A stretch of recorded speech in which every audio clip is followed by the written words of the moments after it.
therapist here, and in this video, I'm going to teach you how to apply for a business checking account and get approved for a business checking account.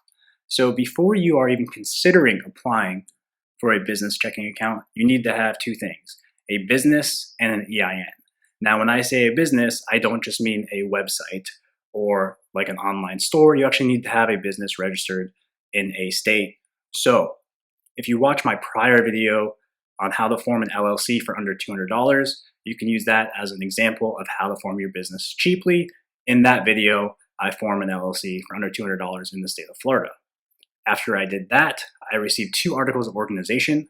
These 2 articles of organization you're going to need to open your bank account. I also received information on how to apply for an EIN. Now, EINs are free. The IRS just gives them to you once you have an established business.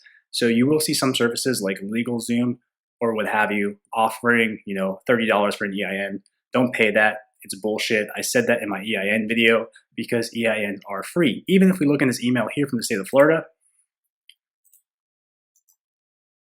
once my mouse works, we can see that the EIN can be applied for here. So you don't need to pay for it. You just put it in the form of the IRS and you get your EIN. So now that you have your articles of organization here and here, depending on your state, for Florida, you get 2. We can see we have state of Florida certificate, and the other one's just more organization semantics for the business and a more structured order. But we have these, and we have our EIN. What we're going to do next is we're going to find out where we want to have our business checking account.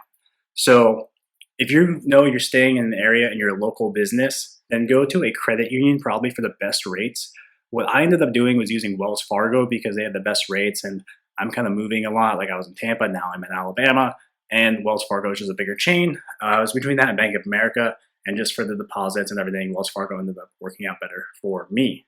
That being said, that's not the best for everybody, but with them, what you're going to do is you're going to put in an application. In that application, you're going to fill out 2 forms. Now, again, this is going to be kind of hard during coronavirus if everything's closed, but you can actually still do it all online.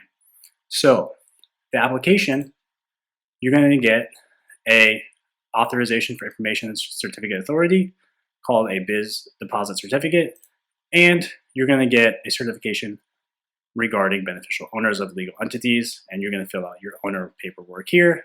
So once you fill these out, you're going to submit it to the bank, and it's going to take a few days.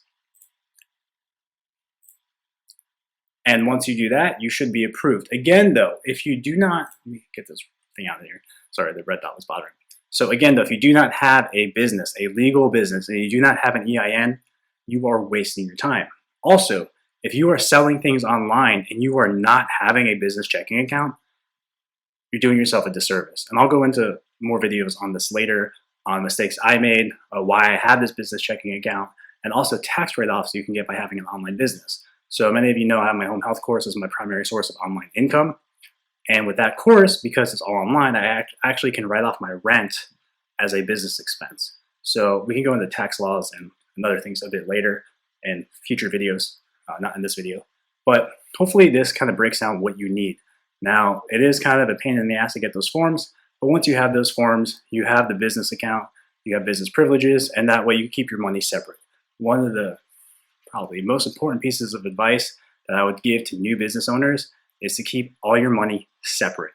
Whether you have a partner in the business, payroll in the business, or you want to just make sure you're not spending business money on ice cream with your family or what have you, make sure you keep all of it separate.